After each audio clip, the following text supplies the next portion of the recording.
Assalamualaikum warahmatullahi wabarakatuh. Alhamdulillah, teman-teman semua ya saya hormati. Alhamdulillah di siang hari ini seperti biasanya kita komunikasi sedikit terkait dengan evaluasi bulanan. Dan untuk evaluasi bulanan antum sebagai tim pengawas pondok dan tim keamanan pondok, maka ada beberapa hal yang akan kita bahas terkait dengan evaluasi bulanan. Dan untuk bulan Februari ini ada beberapa catatan yang kita kumpulkan dan mungkin kita siang ini agak sedikit memusyawarahkan dan menyampaikan ke wali santri. Yang pertama adalah terkait dengan masalah pengantaran barang. Pengantaran barang yang mana alhamdulillah di minggu ini kita sudah sedikit merapikan. Jadi hanya ada beberapa hari saja pengantaran barang. Jadi Pondok Putri hari Senin dan Selasa dan Pondok Putra Rabu dan Kamis, dan selain hari itu kita tidak mengharapkan wali murid tidak ada pengantaran barang. Kenapa itu kita jadikan sebagai peraturan dulu? Karena begini, di bulan Februari ini ada beberapa kasus yang saya tangkap, ada 3 kasus di bulan Februari ini. Pertama ada kasus khususnya pengantaran barang ini. Pertama ada kasus santri kehilangan barang yang diantar. Ada yang kehilangan barang yang diantar. Jadi barangnya hilang sebagian yang hasil dari menurut si anak. Kemudian ada yang hilang duitnya di dalam kiriman tersebut. Dan yang ketiga adalah ada salah kirim barang yang seharusnya terkirim ke Putri, seharusnya kirim ke Putra malah terkirim ke Pondok Putri. Dan akhirnya barang itu tercecer dan lain sebagainya. Bahkan sering juga ada barang yang kita temukan di kantor ruang tamu. Ini barang-barang kita ketemukan sehingga tidak tersampaikan kepada anak. Jadi evaluasi kita untuk minggu ini, untuk awal bulan ini adalah target kita sampai Ramadan, khusus untuk pengantaran barang ini, khusus untuk berkaitan pengantaran barang, berkaitan dengan tamu, itu kita rapikan, itu kita maksimalkan. Jadi karena pengantaran barang itu cuma 2 hari, hari Senin dan hari Selasa untuk Pondok Putri, kemudian Pondok Putranya Rabu dan Kamis, maka saya punya usul begini. Bagaimana kalau pengantaran barang itu diperbolehkan dari jam 6 pagi? Karena memang ini terkait dengan wali murid yang kerja di luar. Jadi ada yang kerja sehingga mereka nggak bisa ngantar barang. Bisanya mereka Sabtu sama Ahad, sedangkan kita tidak melayani di hari itu. Jadi gini saja, pengantaran barang boleh dari pagi saja sekalian, dari jam 6 boleh gitu. Pak Uta, kira-kira ada yang ngawas ya? Ada Pak Sofyan yang ngawas, atau Pak siapa? Pak Sidik. Ngawas dari jam 6 pagi sampai jam 8. Itu sudah harus ada yang jaga, sehingga wali murid datang mereka sudah ada yang jagain di situ. Dan sering terjadi adalah orang tua datang nggak ada yang jaga, diresikokan di situ hilang dan lain sebagainya. Kemudian kalau sore Pak Uta kita bisa menutup sampai jam 5 atau jam setengah 6. Mungkin ada orang tua yang baru balik kerja mau nganter barang, udahlah setengah 6 kita terima aja. Jadi kalau bisa Pak Dandi, kalau bisa sampai setengah 6 ada penjagaan di sana, sehingga barang pagi sama barang sore itu betul-betul ada yang jaga gitu. Dan kemudian yang ingin saya sampaikan adalah terkait dengan masalah barang supaya nggak hilang, adalah dari satpol, dari penjaga ke Pondok Putri kan jalurnya udah aman tuh Pak ya, karena dari penjaga pos langsung ke kantin, yang menyerahkan ke anaknya itu adalah lewat ibu kantin gitu kan. Jadi dari penjaga ke ibu kantin ke santri putri. Nah, sekarang adalah alurnya Pondok Putra yang sudah kita buat itu, berarti dari security langsung ke bagian bagian pengantaran barang dari OSIS ya, langsung ke anaknya. Jadi yang ingin saya sampaikan adalah barang itu tidak boleh berhenti di tempat yang tidak ada penanggung jawabnya. Jadi dari orang tua diterima betul dan yakin diterima oleh si security, dan mohon untuk wali murid itu seharusnya tidak meninggalkan barang.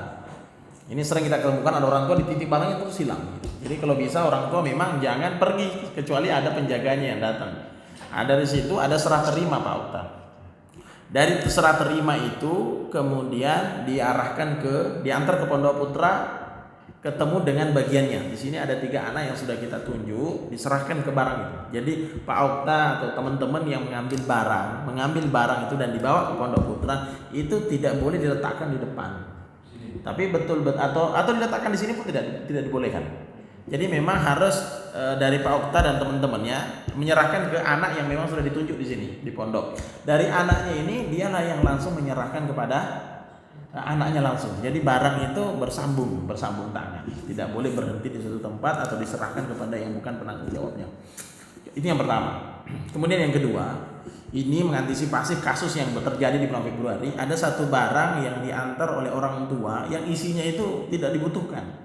Ngantar buku novel, buku apa itu? Buku bacaan. Ya, buku bacaan. Kemudian ada yang terantar ke Pondok Putri kosmetik yang itu sebenarnya perlu dimusyawarahkan dengan pihak pondok oleh orang tua. Itu juga lolos, Mas. Jadi saya mengharapkan gini, pengantaran barang itu sekilas dicek lah, atau ada wawancara dengan si orang tua. Jadi mohon itu ya, di orang tua diwawancara aja, ini barang apa, isinya apa, ada duit nggak? Kalau ada duit itu jangan diletakkan duit itu di dalam titipan, karena risiko jatuh, risiko tercecer. Mungkin anaknya juga nggak ngerti ada duit, tiba-tiba hanya fokus kepada makanan, duitnya tertinggal, dibuang plastiknya. Betul. Jadi kalau bisa sampaikan kepada orang tua, kalau ada duit dia arahkan aja naik ke atas di kantor kaca, itu nanti ada Pak Reza. Kalau seandainya Pak Reza tidak ada di kantor bendahara, berarti duit itu diterima saja, Pak. Diterima, nanti titipkan. Kalau Pondok Putra boleh titip ke Ustaz Fadlan atau Ustaz Effendi, Pondok Putri titip ke Pak Guzali. Jadi jangan duit itu tersimpan. Jadi diwawancara, minimal ada wawancara ringan kepada wali murid, ini isinya apa, ini ada makanan yang harus dimakan sekarang atau tidak, ada uang atau tidak. Kalau makanan langsung dimakan berarti mau tidak makan harus langsung diantar. Kalau udah dingin, basi kan kasihan. Jadi kalau jangan diantar pagi sampainya sore kan kasihan. Basi. Jadi kalau bisa nganter pagi ditanya, ini ada makanan siap saji, kemudian ada uang, kemudian ini ada apa. Kalau dia bilang ada ini, minimal dia sebutkan semua, aman. Jadi jangan, dan juga harus ada wawancara. Yang punya barang itu yang nganter barang siapa? Karena ada kasus, Pak, yang kita tangkap di bulan Februari, ada yang nganter barang itu bukan orang tuanya, bukan keluarganya juga, bahkan yang nganter barang ini temennya. Jadi mungkin teman solidaritas lah ya, datang nganter barang, dan itu tidak kita perbolehkan.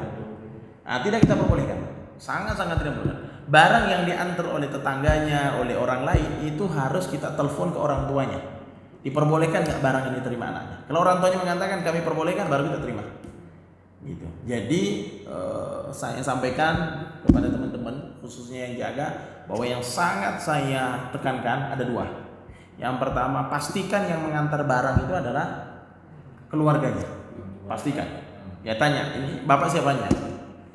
Saya orang tuanya. Makanya bapak-bapak teman-teman itu harus sudah hafal nih. Oh ini bapaknya si A ini. Harus sudah baca itu. Oh ini bapaknya si A, B, C, harus paham. Tiap hari ketemu harus tahu. Oh ini bapaknya si ini. Gitu. Nah, gitu. Jadi udah harus baca. Itu harus dihafal itu, Pak.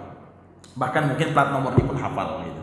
Jadi harus saya tekankan, harus meyakinkan bahwa barang yang diantar itu betul-betul dari keluarga, dari anak. Kalau bukan jangan diterima. Kalaupun diterima sebaiknya telepon keluarganya dulu. Kemudian yang kedua, pastikan bulan Maret ini nggak ada barang yang tercecer.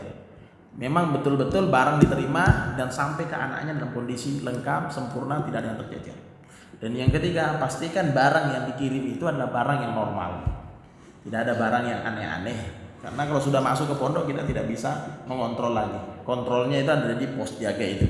Isinya apa dan lain sebagainya. Itu yang pertama, evaluasi kita di awal bulan ini itu terkait dengan pengantaran barang. Mohon dimaksimalkan, mohon dirapikan, mohon ditingkatkan lagi.